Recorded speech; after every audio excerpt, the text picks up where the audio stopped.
My guest today is Daniel Priestley. Daniel runs a portfolio of internet companies where the most well-known are 10th Global and Score App.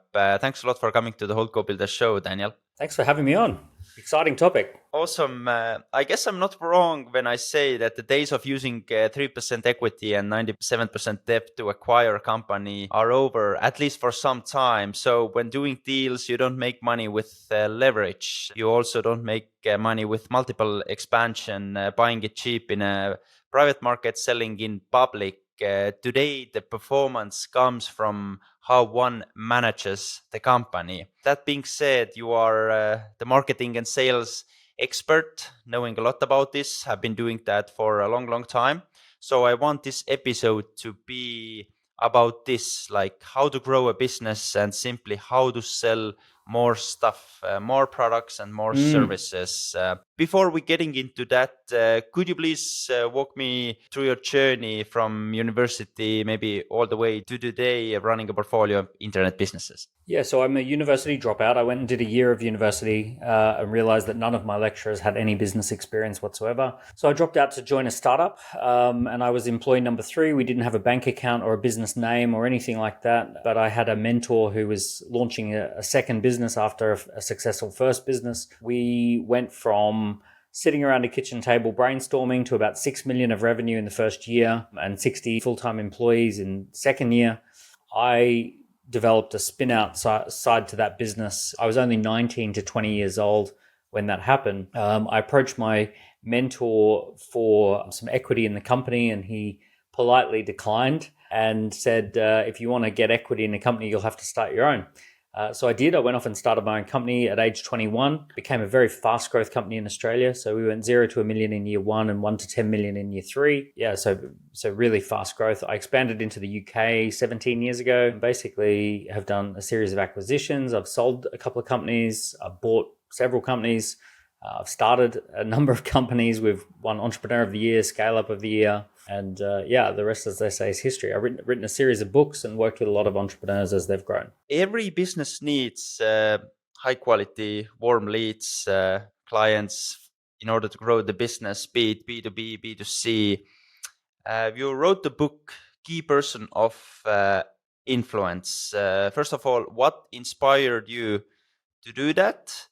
And what can HoldCo builders, private equity investors, business owners learn from it when it comes to maybe getting access to better deals, attracting great talent, or simply selling more products and services? Well, I think personal brand is absolutely everything.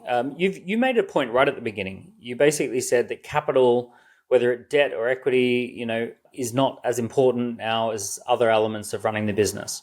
The biggest leverage is no longer capital. The biggest leverage is enterprise, the ability to run a great business. And in particular, the biggest leverage is personal brand, having a big audience. So as soon as you've got a big audience, as soon as you've got people paying attention to you, you have this enormous form of leverage. So someone like, Kim Kardashian or Kylie Jenner doesn't need a huge amount of capital because they can launch any product they want to their audience. We're seeing people like Taylor Swift and Rihanna and all of these, Ryan Reynolds, people with big audiences. They can go out in extreme examples and build multi-billion-dollar businesses and have billion-dollar plus exits from the businesses that they can build off their brand. So personal brand is the big game in town. How did I notice this?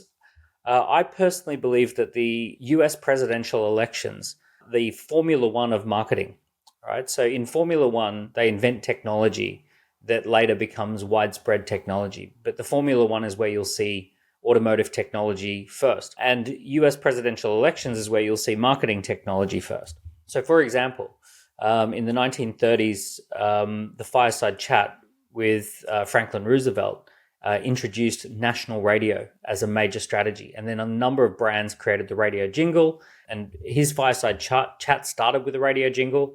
And basically, the national radio strategy was born. And that moved from print. In 1960, JFK had a debate with Nixon, and he was on television. And anyone who listened on radio thought that Nixon won. Anyone who watched on television thought that JFK won, but it was a tipping point for television. and the television brand was built. And then businesses that embraced television became the biggest brands in the world.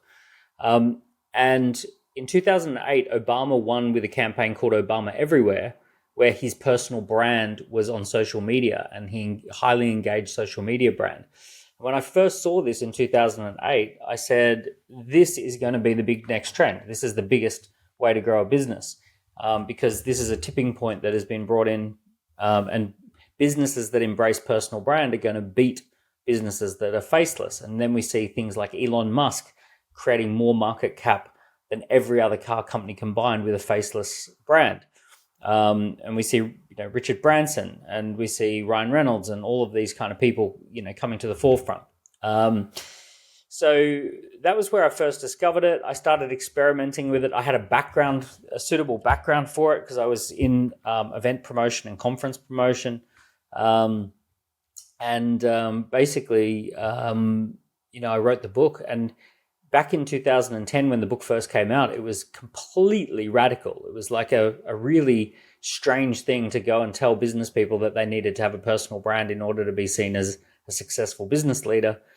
And then 15 years later, it's become absolutely self-evident. Going back to the few steps back, the early days of you building businesses, there was a massive curve of you growing the revenue. Back then, you didn't have the brand. You were just so good at bringing in customers. What I mean here is a lot of people telling me as well, like, why are you doing this? Why are you sharing your thoughts, ideas, journey? And why are you building this brand, be it private equity guy or simply a community of holding company builders? My response has been that it just helps. But what about you? I mean, you were growing businesses without the brand. Why did you decide to make the change, or what are your thoughts on putting so much time and effort on creating the brand? Well, my very first business was reliant on newspaper advertising. So in 2002, when I launched my first company, we used to take a quarter-page ad in the newspaper for about $8,000, and then that would generate something like 80 to 100 leads, and then we'd get on the phone and talk to the leads and make the sales, and we would end up, we'd make about, on average, $35,000. So we'd spend $8 and make $35, but it cost us $8,000 to generate, call it 80 to 100 leads. And then I discovered later on that if we put a well-known author associated to the conference, or if we put a well-known speaker associated to the conference, because my first business was conference organizing and conference marketing and conference events. So if we put well-known speakers and authors attached on top of a good concept, then we would double conversions. We'd get twice as many people, maybe 3 times as many people. So I realized pretty quickly this is a great strategy. So every single month we were having different speakers and conference authors and well-known people coming along and speaking at our events, and it became a marketing a way of getting much better response from marketing. From 2008, 9, 10 onwards, I built my own personal brand and realized that everything I wanted to do, I had the ability to mobilize resources really rapidly with a personal brand versus without a personal brand. Now, by the way, I'm not talking about personal brand as in being famous or stopped on the street, being a household name. I'm not at all talking about that. I talk about being a key person of influence, which is within your industry, people have either heard of you, or if they Google you, they can rapidly discover that you're a highly credible person. And Mick, I got to be honest with you, if anyone is still asking you that question, if anyone's sitting there going, oh, why are you building a personal brand?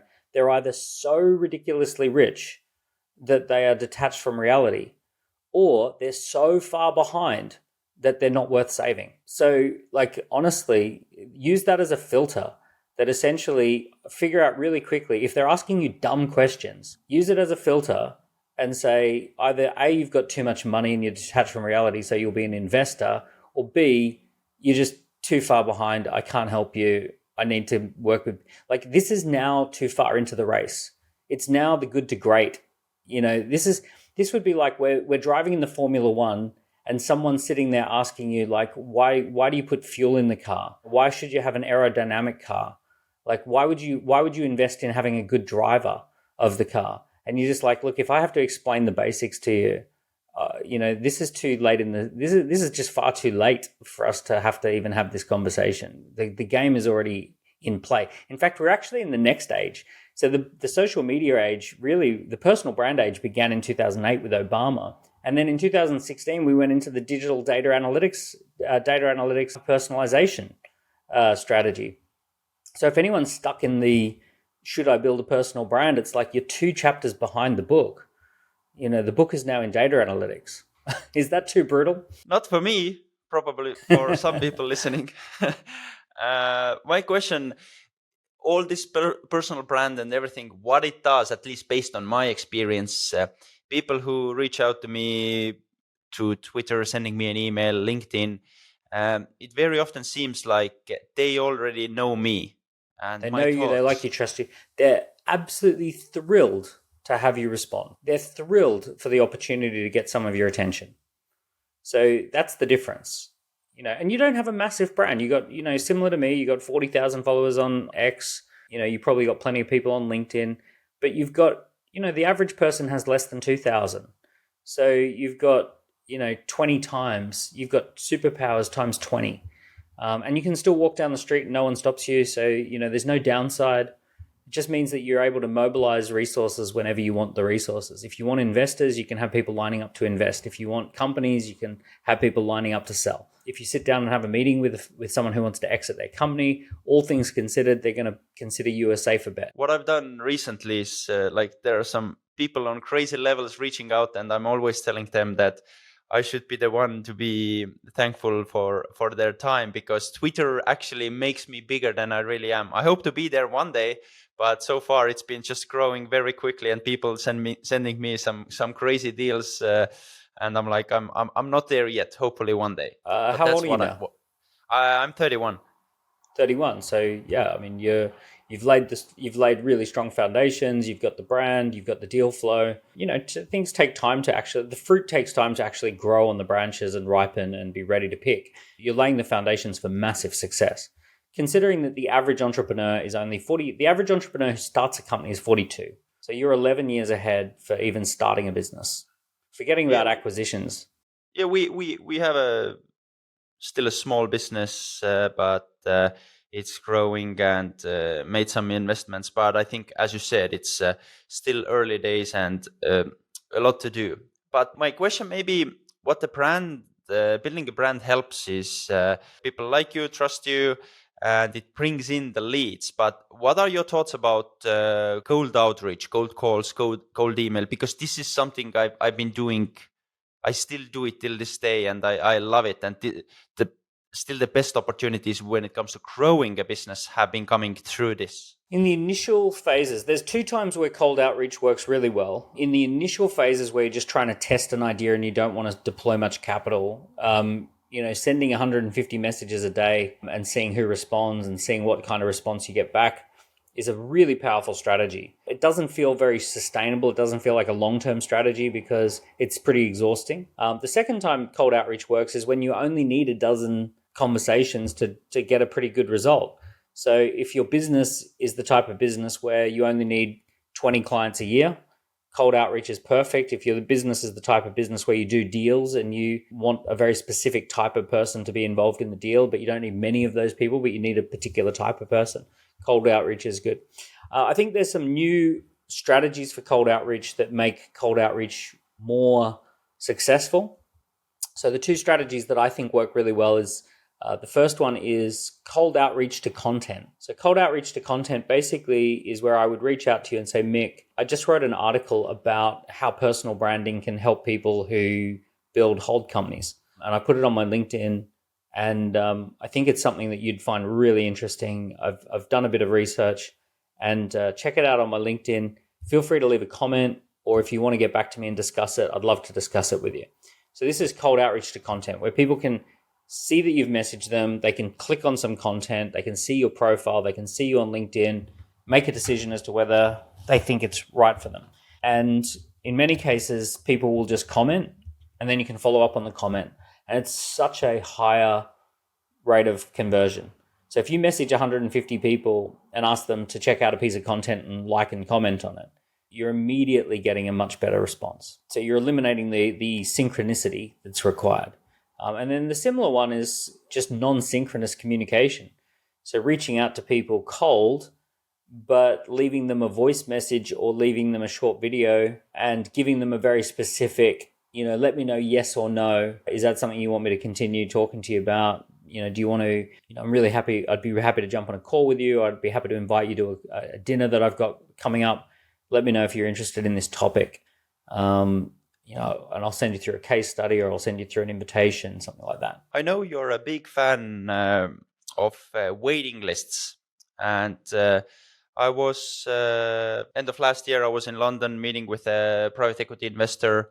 And he said that those guys in Europe, they are a bit soft, and they want to play safe when it comes to waiting lists and when it comes to growing businesses. And his example was obviously Elon Musk, selling I don't know how many cyber trucks even before they almost existed. So what are your thoughts about waiting lists, and how can and what have you seen about very smart entrepreneurs and investors, and how they can use it? Yeah, so a waiting list is the idea that rather than allowing people to take a specific action, that is essentially to buy something or commit to something, or to sign a contract or an agreement, any form of commitment. People are afraid to make commitments. So Jeff Bezos talks about knowing the difference between a one-way door and a two-way door. A one-way door, once you go through it, you can't come out of it. Two-way door, you can go in, have a look around, and then come back out if you want to. So when you can create a scenario that is a two-way door for people, they feel a lot more comfort to go through and commit to a two-way door rather than a one-way door. So for example, if I was raising a fund and I said to you, I'm raising a fund, would you like to be an investor in the fund? Right? So as soon as you say yes and stick your money into the fund, that's a one-way door. You have to invest. If I said to you, Mick, I'm raising a fund, it's contingent on us finding the certain deals. In order to find the deals, I need to have some investors who are semi-committed or showing interest in these deals. Would you be interested in filling in a waiting list or an expression of interest form that just says how much money would you be interested in putting in if the right deals were available? And then if you fill in that form, I'm going to come back to you with some deals. I'm going to come back to you with what we've discovered, what we've found. And at a later date, when I show you the deals, if you want to then join us in the funding round, you can join us at that point. But directionally, let's say, for example, I said, directionally, would you be interested in investing in a group of storage sheds? Directionally, would you be interested in something that's underpinned by real estate and has a internal rate of return of 15% plus? If I could show you something that met that criteria, would you be interested in that? So if you're just then getting commitment for a waiting list, or if I said to you, some scalable AI-enabled SaaS, I'm finding some early stage companies, less than $1 million of ARR. It's going to be early stage. There'll be tax incentives. Is that something you'd be interested in? Right. So I'm just sort of getting directionally correct. And then I'm saying join the waiting list or join the expression of interest list. Now, one of the questions to join the list is, for the right investment, how much would you be willing to put in? Would it be 20 grand? Would it be 100 grand? Would it be 250 grand? Would it be 500 to $1 million? Would it be $1 million plus? All right, what sort of numbers? So I get people to put in kind of roughly directionally what sort of numbers. Now the beauty is that when I go back to people and I say, we're going to be raising, let's just use silly numbers, right? We're going to be raising 10 million for this investment, but we have 40 million worth of people who soft committed interest. So because everyone has been selected based on their ability to add capital plus something beyond money, every one of my investors is an investor and has given me a commitment to make introductions or to advocate for the portfolio. So we want everyone to come in at 50% of what they said they would, right? And we know that some will drop out, but you said you'd put in 100. Would you be willing to commit to 50 rather than 100? Now, most investors, they've not heard anyone say, can you invest less? Right? They're constantly being told, can you put a little bit more in?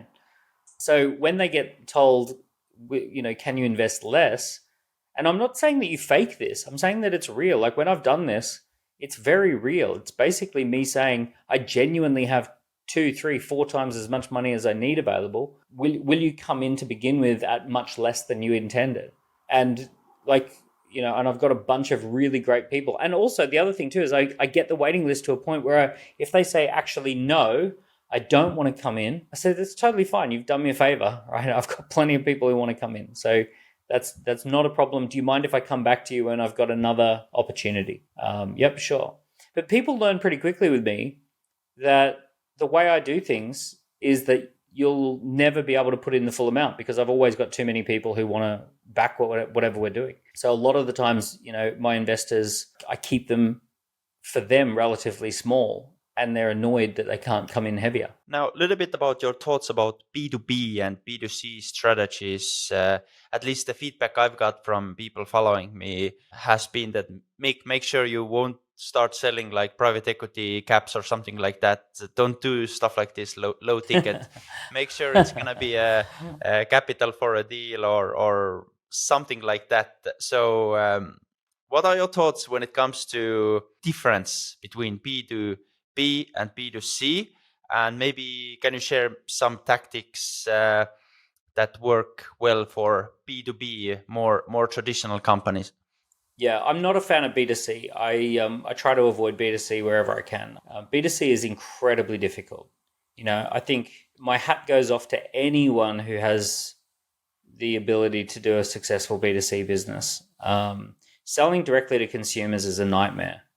You've got to do huge volumes. They're incredibly emotional and fickle to deal with. If something goes wrong, they get emotional very quickly. They've got so much choice. They're spoilt for choice. So ultimately, as far as I'm concerned, the B2C market is just a very, very difficult market. So B2B to me is a far better business model. You're dealing with businesses that make decisions a bit more long-term, more strategically.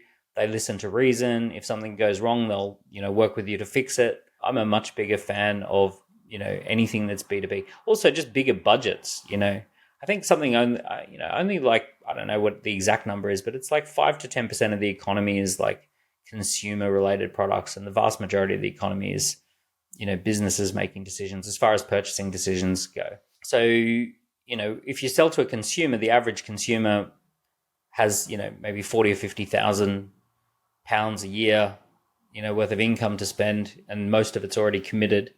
If you sell to businesses, the average business might have 500,000 to $1 million worth of revenue, and they can make decisions about how they want to spend it much more flexibly. They're always looking for more effective and efficient ways to do things. So yeah, I'm a big believer in B2B. The question was about like tactics and strategies. I actually love to use all the same sort of things that B2C brands use, but with B2B. So I think building an exciting brand is actually great when you're doing it B2B. Having influencers talking about you is great when you're doing B2B. Having a lot of content available, content marketing is excellent for B2B. So approaching B2B like a consumer brand actually gives a lot of cut through. Did that cover that, or? Yeah, perfect. I would add here, you wrote many books. I mean, what I consider is Warren Buffett, obviously he has like unreal results when it comes to investing and buying businesses. But I probably got to know him thanks to his annual letters, which everyone promoted. And it's like a small book which he wrote every single year. And he's been doing that for past, 50 or 60 years. So you have written books as well. So what are your thoughts when, and coming back to this idea which you shared before, that getting people from, you're pretty much sending them your book, which hopefully provides a lot of value, and they get to know you, because reading a book or consuming a book, whether it's Audible or reading it, you build some type of relationship, and it's all long term, and you never know what's going to happen in the future. So what are your thoughts about this? Because I believe more in this because when it comes to the audience of business builders, investors, they don't care about the TikTok videos, but they care when you actually provide like a massive amount of value. For example, like this podcast. Especially books, podcasts, books, long form content. Investors have a longer attention span than TikTok videos, which is a good thing. I believe that relationships are the pipelines that money flows through. So the people who have incredible relationships are the ones who make the most money. Typically, the ones who have the access to the greatest opportunities. So how do relationships happen? There's a guy called Robin Dunbar who's a professor of understanding how relationships form and how relationships strengthen. And he talks about this thing called the 7-hour rule, so that when we spend 7 hours with somebody, we form a stronger relationship. We actually view them in a different light. And then Google did some research called 0 Moments of Truth, and they found that 10.7 interactions or 11 interactions was the significant number. And then another piece of content that I saw was about 4 platforms, being connected with people on 4 platforms.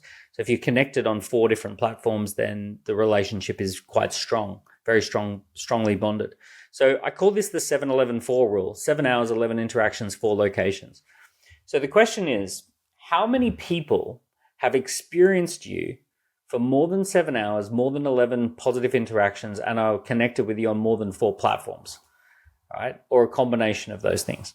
Now, I would say that for the vast, vast, vast majority of people, the number of people who have a 7-11-4 relationship is probably less than 100. So, if you were to just walk down the main street and there was a little counter above people's head that said, this is how many people I've 7-11-4'd, you've got your friends and family, school friends, people you've worked with, and that's kind of it. Like there's a very small number of people who have spent 7 hours, 11 interactions in 4 locations or platforms with most people. But then every now and then there are these people who have their counter might be 20,000.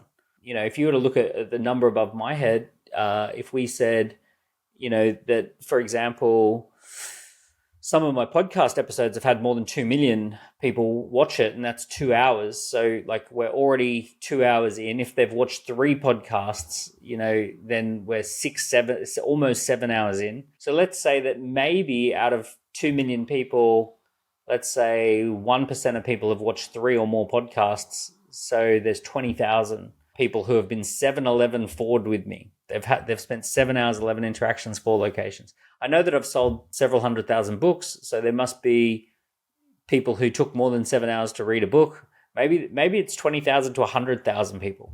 So above my head is a number that's like 20, 30, 40,000, maybe 100,000 people who have spent 7 hours with me. So you think about it like through that lens, that the bigger that number, the more opportunities you have, the more money can easily flow to you. The more people who are out there in the world who say, oh, wait a second, I know you need to talk to Mick, right? Mick's the guy. Like he's the guy you need to talk to if you should follow his account. It's called the Private Equity Guy. And then they're like, yeah, okay, yeah, I'll go and check him out. So suddenly this starts to snowball, that more and more people have heard of you, more and more people feel a connection to you. So as a silly game for anyone listening would be, write down the realistic number that you think you have actually had 7 hours, 11 interactions, 4 locations with, 4 platforms with, and try and get that number up as high as you possibly can. Or actually not as high as you possibly can, because that would take you into the level of fame. Like Lady Gaga's number would be like millions and millions and millions. I don't think you need millions and millions. I think you need something like 10,000 to 100,000 to live a very, very good life. I think 10 to 100,000 is probably the sweet spot. You mentioned feeling the connection with a person, with a brand.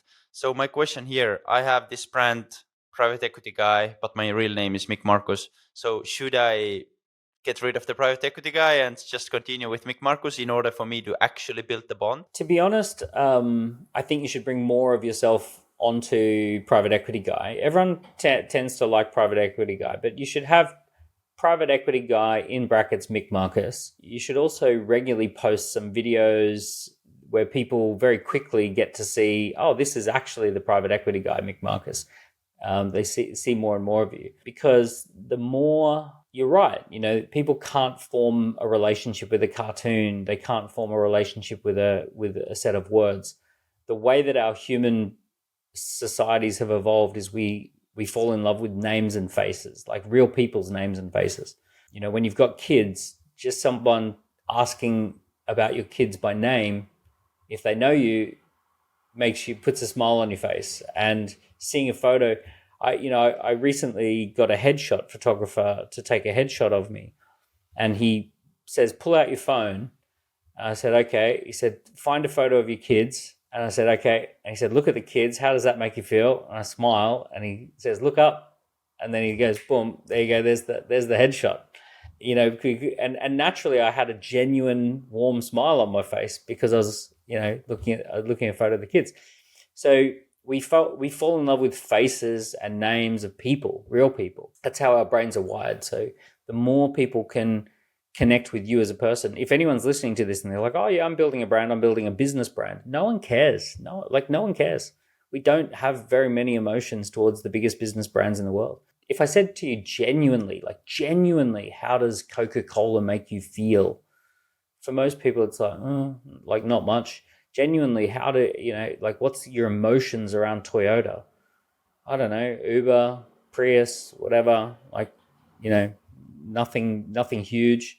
Why did Ferrari take off? Ferrari took off because Sergio Ferrari, made that brand personal. He took it personally every time he won or lost. Why did Ford take off? Ford took off because it was Henry Ford. So the brands that really take off, the brands that are faceless brands, originally actual, people who made those brands work.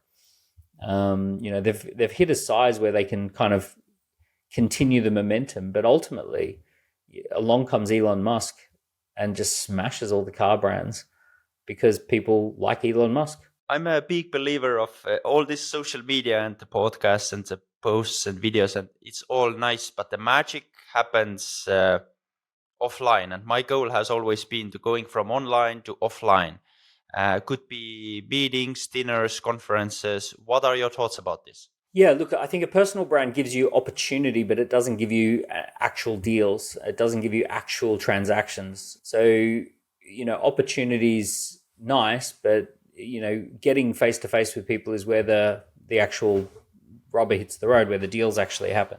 Yeah, I'm a big believer. I love dinners, I love lunches and breakfasts and conferences and retreats, all of those things. And you can often get more done, in a single dinner or a couple of meetings. But the social media profile acts as a filter. It acts as a opportunity magnet. And then you need to have the meetings, have the one-to-ones to get the deals done. I agree. What is your message to those people who they run this small business, let's say doing 5 to 10 million? It's in a very traditional niche business, for example, in agricultural space, maybe selling equipment to farms. They have this brand name, but they're listening now, but they see the value that, okay, if I'm building maybe like a farmer's brand or a personal brand behind this, I can go from 5 million to 15 million or from 10 to 20 because of the cult, the community, the so-called feeling. What is your maybe message for a person like this who has a working business, it's profitable, but would like to take it to the next level by using this strong brand, building this brand? Yeah, this is great. I mean, if they've got that message, then that's exceptional. So the 5 things that I recommend that they do from here is define, how they want to be known and how do they want to pitch themselves. And you need to pitch yourself in a way that's unique and interesting and different. Once you go into the online world, you need to discuss the problem that you solve and who you solve it for a lot. You got to be talking about those 2 things a lot. Who do I work with and what problem do I solve? So you might say, I work with families that own farms and I help them to do financial planning for the next 2 generations. So, I do intergenerational wealth planning for agricultural businesses. So you might basically say that's, who I'm for and what problem do I solve as a primary thing to get to know me by. So that's called the pitch. How do you want to pitch yourself? The next one is publishing more stuff, like a lot more stuff. You want to have 7 hours, 11 interactions, 4 platforms flowing. You want to build your 7-Eleven 4 ecosystem so that if anyone wants to spend digital time with you, they can. It's easy. They can watch your videos, they can listen to your podcast, they can find you on all the platforms, they can read your book, they can download your report, they can engage with your online assessment.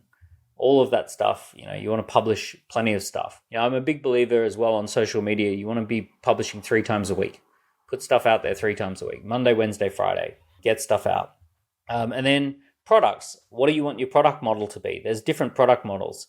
One product model is what I call the ascending transaction model. The ascending transaction model is where you have gifts and product for prospects and core offerings and product for clients. So you have a product ecosystem. And then there's what I would call the 0.01 the 0.1% model. The 0.1% model is that 99.9% of people get free stuff and 0.1% of people get very, very expensive stuff. So, that's a great model. Where you want to figure out what's your productization model. And then you want to raise your profile. So get on other people's platforms, get out there speaking, get on other people's podcasts, get on, raise the social media profile even more.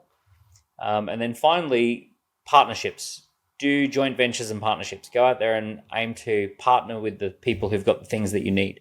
So partner with other people who've got bigger reach, partner with people who've got more money, partner with people who've got great products, partner with people who've got excellent, reputations. So just get out there and partner. So pitch, publish, product, profile, partnership. Those are the 5 Ps that I basically say once you're ready to build a personal brand, those are the big 5. You've been in this building a brand game for quite a long time. Recently, I was reading about you, and I saw you appeared on the Diary of CEO podcast with Stephen Bartlett, and you so-called got lucky because you got invited there. Lucky. So how has been the life? How was life before the podcast? How was the life and business after the podcast, and how it really made the difference? So prior to the podcast, so for context, the podcast had 2.5 million views in the first few months, and that's just on YouTube, and probably another 2 million on Spotify. And it's a very, very engaged audience. So it's not like a normal 2 million views where people kind of like are just doing something else. And people with Diary of a CEO, people actually sit down and listen and take notes, and like they have a very big relationship with Stephen. So they're quite fanatical. Prior to the podcast, obviously I've spent the last 10 to 15 years building a group of companies and building a personal brand and having a lot of resources and having a lot of books available. So I'd laid a foundation that was very ready for, that kind of thing. So if you imagine that I built a farm and then the rains came, right? But the rains actually landed on fertile soil that had seeds in the soil. Whereas if the rain had have come to the desert and I wasn't prepared for it, then it wouldn't have mattered, just evaporate. So what happened is that because I had a very fertile ecosystem, like immediately in the first couple of months, sales rose by over £1 million. Just £1 million worth of business came in straight away, just directly from that. And then book sales went through the roof, tens of thousands of copies of the books, like the number of books sold jumped by, probably 10,000 a month. And we know that anyone who reads the book within the next year will do something with us. All my social media platforms, they all kind of like started filling up with people following me, and kind of like that jumped, especially on LinkedIn. So LinkedIn, I think 15,000 people added me on LinkedIn. And then speaking engagements. So, very suddenly, we want you to speak in Atlanta. We want you to speak in Tampa. We want you to speak in Dubai. We want you to speak in London. We want you to be on this, that, the other. So suddenly all of those come in, and they're fully, they're highly paid, and travel and accommodation and, thousands and thousands of pounds to tens of thousands of dollars to, speak, which is ridiculous. The ability to get paid just to talk. So, that stuff starts happening.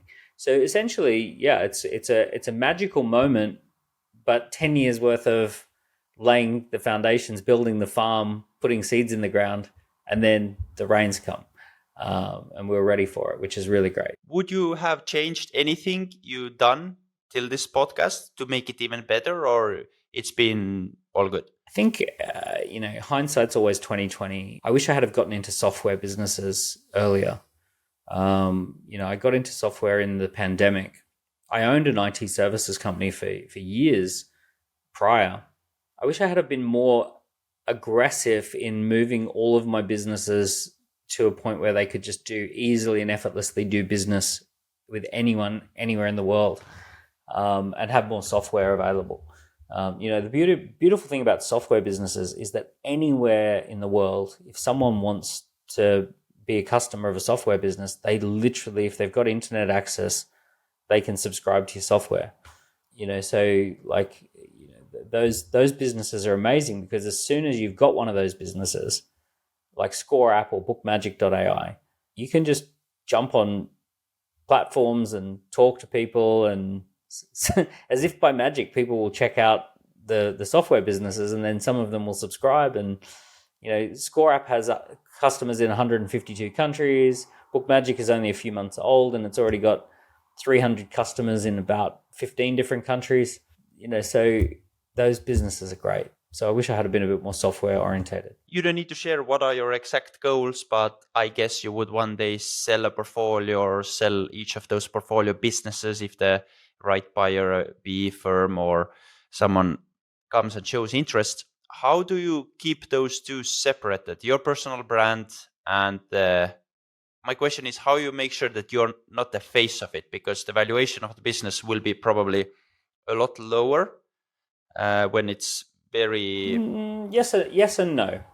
So for example, the main thing that gives a business valuation is that it has a proprietary intellectual property or proprietary assets. It has some sort of asset that is incredibly valuable. Those assets are scalable, they're valuable, they're proprietary.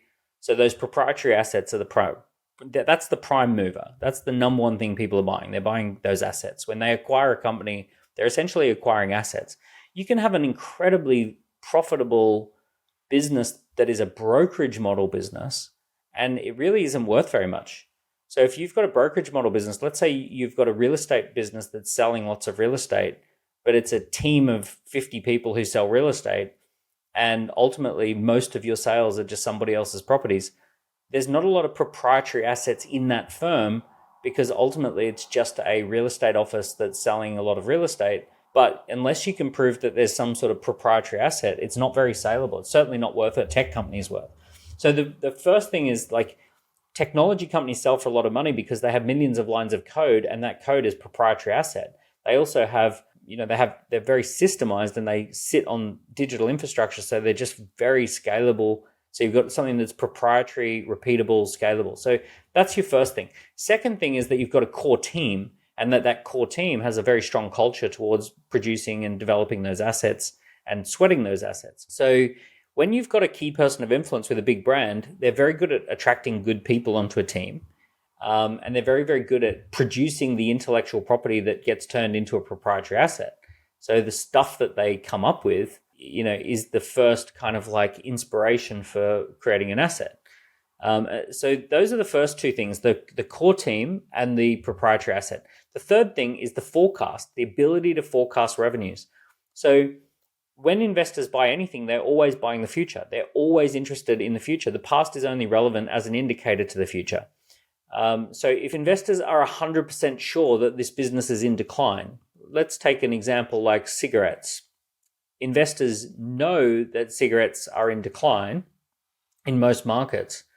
So even though it's hugely profitable, even though the history of the business has huge amounts of profit, investors don't give it a very high multiple because the future is there's a high degree of confidence that industry is in decline.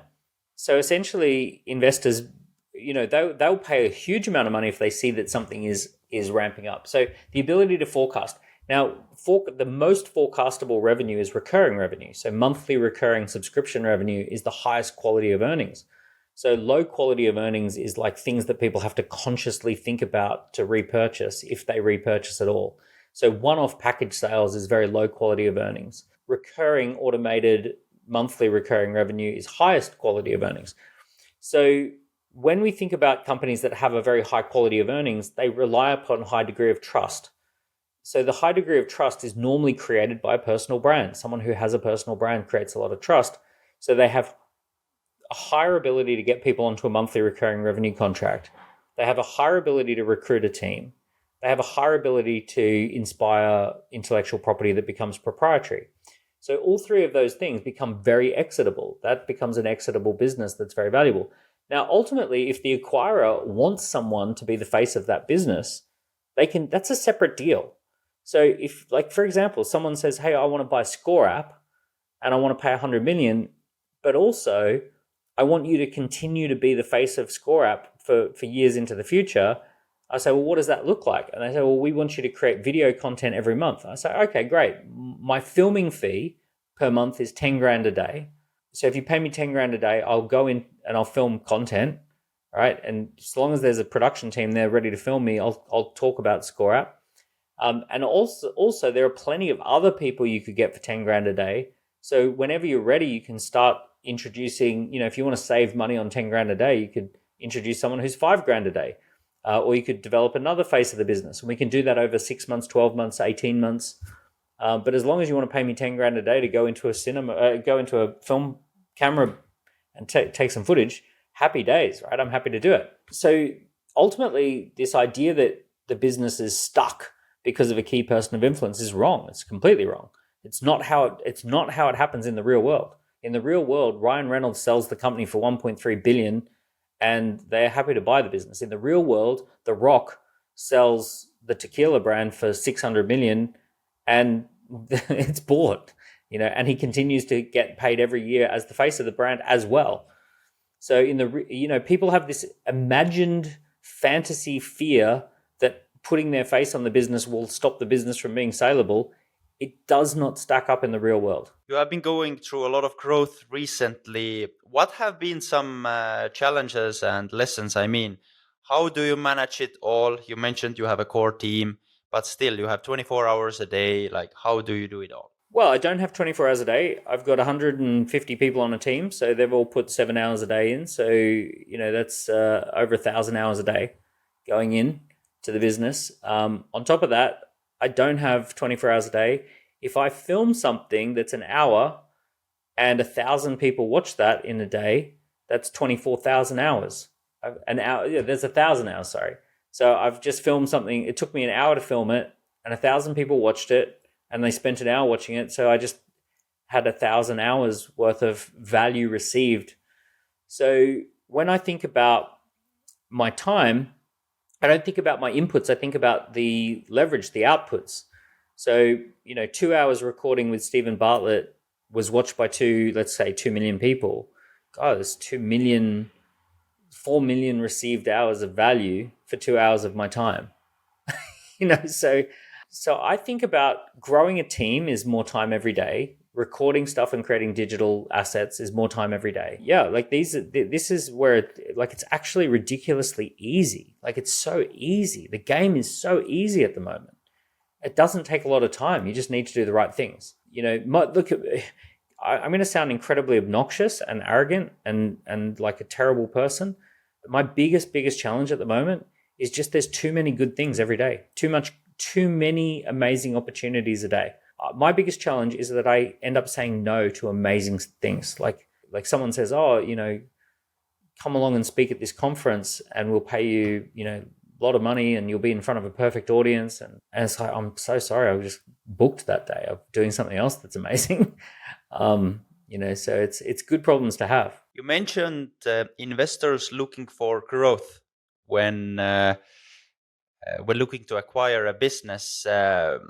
So what about the future? What trends do you see in a content space, in lead generation space, in a personal brand space? What should people expect to happen, or more importantly? Let's talk about the big trends. So let's go the biggest trends. If we zoom out hundreds and hundreds of years, we spot the agricultural age where most people are working on the land. Most value is automated. So the automation that we had for thousands of years was called soil. And you put a prompt called a seed into the soil, and the prompt gets artificially automated into a tree.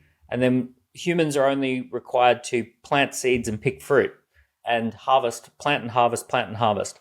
But the artificial intelligence that produces most of the value, humans don't even, for thousands of years, humans have no idea how this intelligence works. All we know is that if we plant seeds and wait, we harvest. Right? Very similar to AI at the moment. If you put a prompt into AI, we don't know how it works, but it produces amazing value. And all you have to do is prompt and then harvest from the AI, and then create a finished product. So very similar, right? So humans would prompt an apple tree by planting a seed and then harvest the apples and then improve the apples into an apple pie. That's all humans had to do, but most of the value was automated. So if we go back to the agricultural age, that was thousands of years. Then we had a technological revolution called the industrial age. We created general purpose technologies like steam and electricity, and we created the industrial age. And in the industrial age, there was this guy called Adam Smith, and he basically said there are 4 factors of production.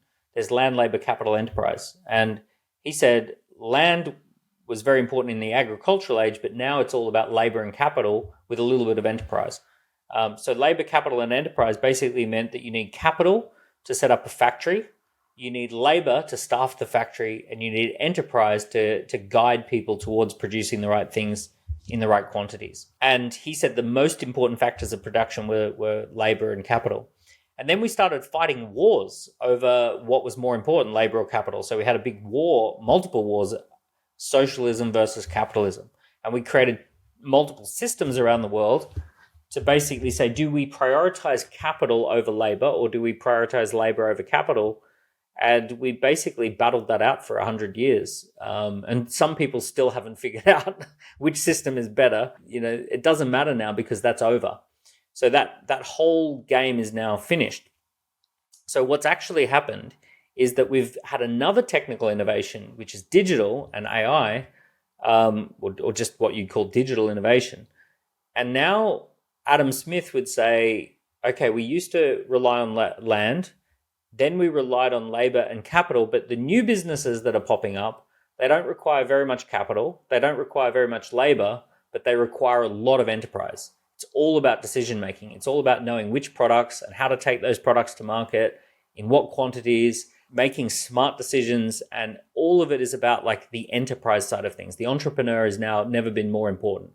Leadership has never been more important, and entrepreneurship has never been more important. So if you take today, you can take an entrepreneur, give them less than $1 million worth of capital and less than 10 people on a team. They can build a global business with that. They can build a massive multi-million, maybe $100 million business with 10 people and $1 million worth of startup capital. That happens all the time. So that tells that just the fact that that has happened more than a few times tells you that we're in a different age. We're in a different era. We're not in the capital and labor era. We're in the enterprise era. So anyone who thinks that capital gives them an advantage, if you talk to most entrepreneurs, they say, look, capital's capital. Like, I don't need that much capital. And everyone offers it, and it's a generic product. Like, it's just a homogenous generic product. Most entrepreneurs who go to VCs now, they say, what do you do other than the money? Like, the money's less important than the value-added services that you might be able to offer. So that's a huge thing. The reason we have capital bubbles at the moment, everywhere you look, there's a capital bubble, is actually because we've run out of uses for capital. So the reason that I think that Warren Buffett is sitting on 200 billion worth of capital and Apple has nothing to do with 180 billion rather than buy their own shares, which creates an asset bubble, right? The reason that we have all these capital asset bubbles and people sitting on so much cash is because we don't even know what to do with capital. It was invented in a time where capital was important, and now there's not a huge amount of use for it. All these companies are just like massively overinflated in value because people are just parking capital in places that they can park capital. It's like capital was designed to flow, right? It was flowing from one thing to the next thing. And now people think of capital as something to park, right? How many times have you heard people say, I need to park some capital. I need to park some money. I'm going to park the money in this property in Chelsea. I'm going to park the money in these S&P 500s. Right? They're not investing. They're not investing money for the future. They're not saying, I want to invent something. They're not saying, I want to back somebody to do something phenomenal. They're just saying, I want to park my money in the capital markets to hold it there. And then the same thing, you see people going to university and they get a master's degree and can't get a job, right? Which basically means the labor market isn't functioning. So, our entire labor system doesn't work anymore. So the big trend that everyone needs to be aware of is, through the lens of Adam Smith, land, labor, capital, enterprise, the pendulum has swung from land through labor and capital over to enterprise. Entrepreneurship is the only game in town. It's the only successful strategy that's left. We need to be entrepreneurs. We need to be highly entrepreneurial. So that's probably the big thought production, that capital and labor is no longer very important. So then the big trends are like, well, why is that made possible? It's made possible through artificial intelligence. So AI is a huge trend. It's made possible through social media, cloud computing. So the big trends, if I was to just kind of sum up what are the big trends, intellectual property, media, software, and data. So IP, media, software, and data. Now, here's the good news. You can apply those trends to every business you acquire. You can acquire any traditional business and say, what is the intellectual property inside this business? What is the media that we can create and add to this business? What is the software that we could produce from this business? And what is the data we can capture that is unique data? And what are the tools and assets that are IP media, software, and data that we can apply to this? And if you take that approach and basically look at the business through that lens, you're essentially moving a traditional business out of the industrial age and into the entrepreneurial age. Yeah, you're then on trend. You're in the game. Few last things, Daniel. Maybe a bit of practical advice. What should be your one or two or three pieces of advice for people who are, how to say, behind the curtains? Oftentimes, the investors, private equity partners, people running family offices. What should they be doing in order to get the better deal flow, maybe more capital, maybe better access to deals? What would be your message? So through the lens of what we just talked about, capital is only now valuable if it comes with something else. So the trick with you got to zoom out and see if you've got money to invest. If you're an investor, let's say, ultimately the money is just a homogenous product. There's no differentiation. Money is money, right? So the real question, if you want deal flow, is what do you add more than money? Because businesses don't need that much money. They need something else. They need other ingredients. So just realize that if you're an investor, you have a pathetic product. Your product is shit, right? Money is a shitty product. It's highly homogenized. Everyone's got it. Everyone can make it. Lots of people are offering it. Everyone wants returns. That's not special that you want returns. You don't have any power at the deal making table anymore, right? So having money and having money to offer gives you 1% of an advantage over. For an entrepreneur, we don't care. We're not interested. Like good entrepreneurs, if you're talking to me as an entrepreneur who can deliver you massive returns, you are absolutely like just a homogenous person to me. Like I've got plenty of people who throw money at me or want to throw money at me. I turn money down all the time. So ultimately, you've got to come to me and say, what do you need beyond money? I can add money and we can do money and we can do money when you need it, right? We can turn on the taps when you want it. But, what is it that we need beyond money? So maybe what we need is really phenomenal forecasting power, the ability to conduct phenomenal business models and future forecasts that are deeply insightful. Maybe it's international connections. Maybe it's the ability to scale something from Europe into the US market. Maybe it's the ability to do a joint venture or partnership that I couldn't do on my own. Maybe it's the ability to be packaged into another entrepreneur's business where we can do a high-end exit because the two of us get packaged up together. Maybe you're going to go out there and say, hey, look, you build a 50 million business. These other three companies are going to build a $50 million business. And then we're going to go and approach some contacts of mine and we're going to sell those businesses for higher multiples.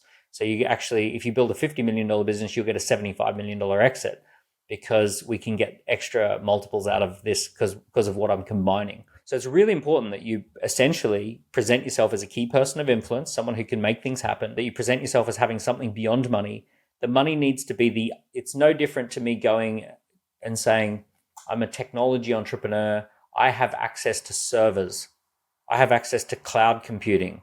It's like, well, so what? Like everyone's got access to cloud computing and it's generic.